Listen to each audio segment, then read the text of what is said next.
to Toledo's most local 9 a.m. show, where we highlight many animal organizations here on Good Day, and those organizations sometimes need assistance as well. Hailey, Frosh, John Czyewski, and Steve Kiessling are here from Toledo Animal Rescue. Thank you so much for being here today. We appreciate it. And this is Mr. Noodle. It is Mr. Noodle. Hi, Mr. Noodle. He's about 2 years old. He's a rot, as you can see, although he doesn't have his tail docked. He came to us in June, was adopted out just a short time after that, and unfortunately had to come back to us because the person who adopted ended up having some serious health issues that they ended up not being able to keep him. So he's ready for adoption, and he's doing training at the Zoom room. So he's learning some of his his manners and tricks. Okay. Down, Paul. Oh.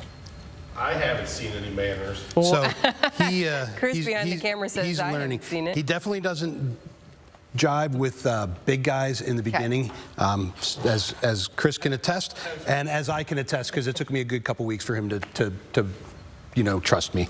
But now he's amazing. Yes, he's a gorgeous dog too, just beautiful. So is he available for adoption He certainly is. He's posted on our website, so go to our website and fill out the application. Well, let's talk to these great students who are here today. I hope we got you out of class. That's always a nice goal. You're welcome.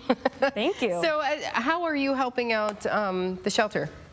So I think I can talk for this a little bit. Our schools individually and our communities are doing food drives to help collect food for the pantry. And we've helped build shelves, we've come in and met the animals. It's been a really great experience to just help out. Wow, and you all love animals.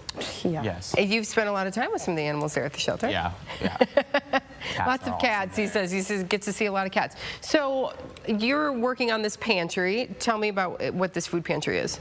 So it's to help people who can't afford pet food for whatever pet they have, mostly cats and dogs. So, so we're trying to gather as much food as we can to help people who need it most. Like, you never know what somebody could be going through at home or wherever they are. Like, they might not even be in a house at this point. Could be living in their car. So we're just trying to give to the community.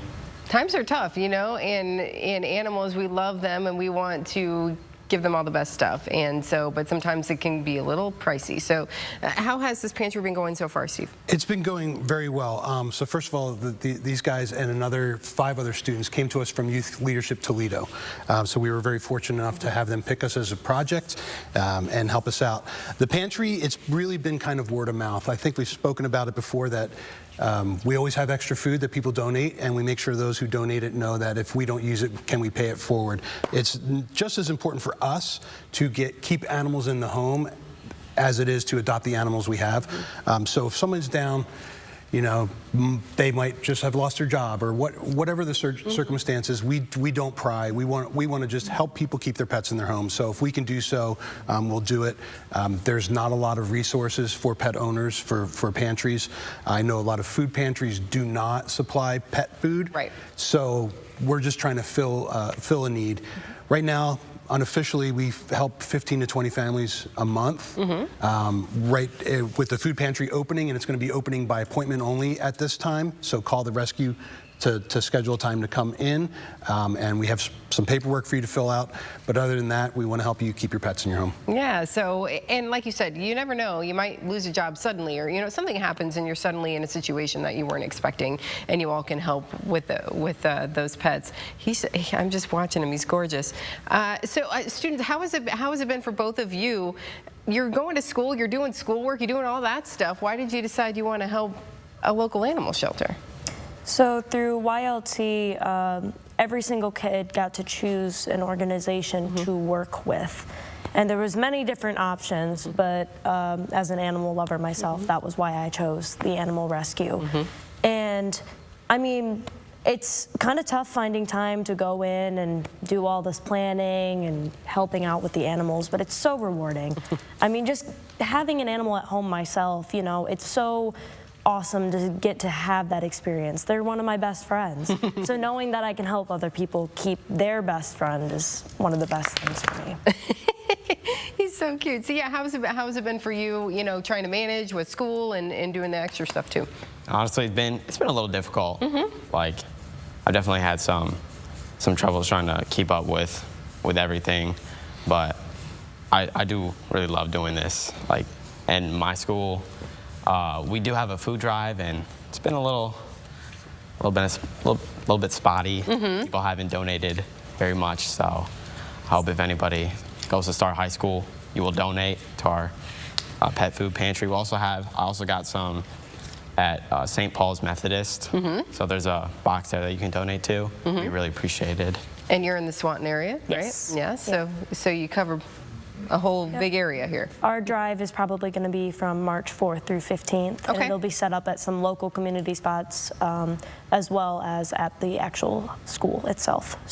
So look out for that if you're in the Swanton area, and then in Toledo area, you start high school, you know, drop off some of those supplies there.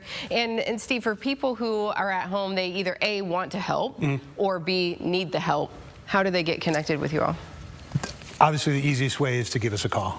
We pride ourselves in being able to answer the phone. A lot of other rescues are so overwhelmed, they don't have the ability to answer the phone, but we dedicate our ability to answer the phone and answer questions. Give us a call. If you have extra food, we prefer food that is not open. Okay. But if you have extra food, or you know, a lot of times people get a Chewy delivery that they didn't want, and Chewy always says, just give it to an animal rescue. Yeah. So think about us when you're doing that. It's always going to go to help the animals. We make sure we pay it forward as much as possible. And if you're interested in Mr. Noodle, you heard your name. That's a good boy. He looked right at me. So you get in an application and get started, or you have a variety of animals as well that are open. Always, and as we know, kitten season's just around the corner. Yeah, so you'll be asking for some help there as well, fosters and supplies and all that good stuff. Yep. Well, students, you're doing a great job, so keep up the good work. It's making you well-rounded individuals. So even though it's tough and you got a lot going on, it's good for you. So thanks for being here today and for all you're doing to help the animals. Steve, good to see you as well. You as well, always. Yep, we'll be right back with some more Good Day after this. Stay with us.